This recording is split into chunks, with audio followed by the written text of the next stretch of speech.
নাহিদ হাসান, বাগেরহাট ৫। আপনার সময় ৩ মিনিট। মাননীয় স্পিকার, আপনাকে ধন্যবাদ। মাননীয় স্পিকার, আজ আমি জামাতের পক্ষেও কথা বলতে আসিনি এবং এই সরকারের সমালোচনা করতেও আসিনি। মাননীয় স্পিকার, আজ আমি এমন একজন ব্যক্তিকে নিয়ে কথা বলতে এসেছি যিনি সাক্ষাৎ আল্লাহর ওলি, যাকে দেখলে মনে হয় সদ্য জান্নাত থেকে পালিয়ে এসেছে। মাননীয় স্পিকার, আহা রে, কি সুন্দর নুরানি চেহারা মোবারক, আর মুখে চাপদারি। রাগ করলেন?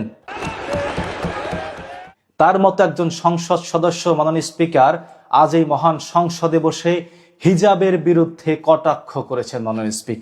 মাননীয় স্পিকার, বিরোধী দলীয় নারী নেত্রীদের চেহারা উনি দেখতে পান না। মাননীয় স্পিকার, আমাদের বোনেরা পর্দা করেন, অথচ এত বয়স্ক একজন মাননীয় সংসদ সদস্য তার নিজের চক্ষু তিনি হেফাজত করতে পারছেন না। মাননীয় স্পিকার, নারীদের পর্দার বিধানের আগে মহান আল্লাহ তাআলা পুরুষদের পর্দার বিধানের আয়াত নাজিল করেছেন। মাননীয় স্পিকার, মহান আল্লাহ তাআলা সূরা আন-নূরে বলেছেন, আউযু বিল্লাহি মিনাশ শাইতানির রাজিম, উল্লিল মুমিনিনা ইয়াগুদ্দু মিন আবসারিহিম ওয়া ইয়াহফাযু ফুরুজাহুম যালিকা আযকা লাহুম ইন্নাল্লাহা খাবীরুন বিমা ইয়াসনাউন। মহান আল্লাহ তাআলা বলেন, মুমিন পুরুষদেরকে বলুন তারা যেন তাদের চোখকে সংযত রাখে এবং লজ্জাস্থানের হেফাজত করে। অথচ এক পা কবরে চলে যাওয়া কাকু এখন যৌবনের স্বাদ নিতে চায়।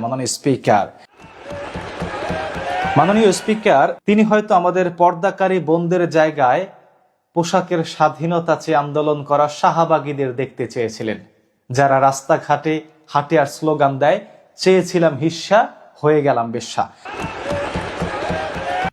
সংসদে বসে মাননীয় সংসদ সদস্য বিরোধী দলের নারীদের চেহারা দেখতে চান এবং সংসদের বাইরে তাদেরই নেতারা 16 বছরের কিশোরী খোঁজে রাত কাটানোর জন্য।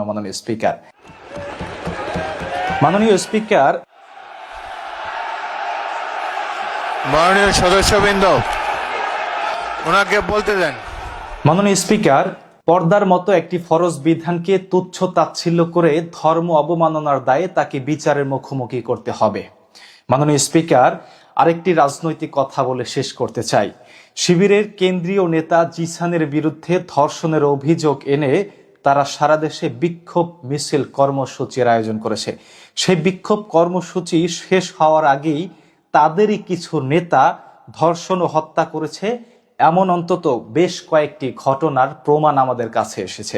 মাননীয় স্পিকার, ধর্ষণ করার 23 দিনের মাথায় কিভাবে একজন মহিলা প্রেগন্যান্ট হয় এবং কিভাবে 23 দিনের ভ্রূণ নষ্ট করা যায়, এই প্রশ্ন আমি মহান সংসদে রাখতে চাই।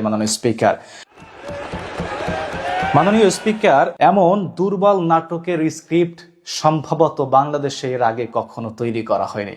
মাননীয় স্পিকার, আমি এরপর থেকে আর সংসদে আসতে চেয়েছিলাম না। মহান সংসদের মতো একটি পবিত্র জায়গায় এডিটের মাধ্যমে এসে কথা বলা আমার কাছে শোভা পায় না।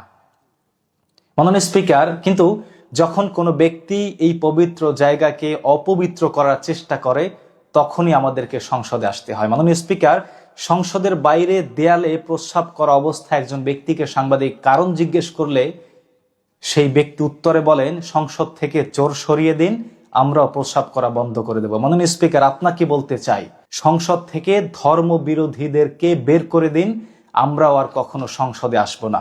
আপনাকে ধন্যবাদ মাননীয় স্পিকার।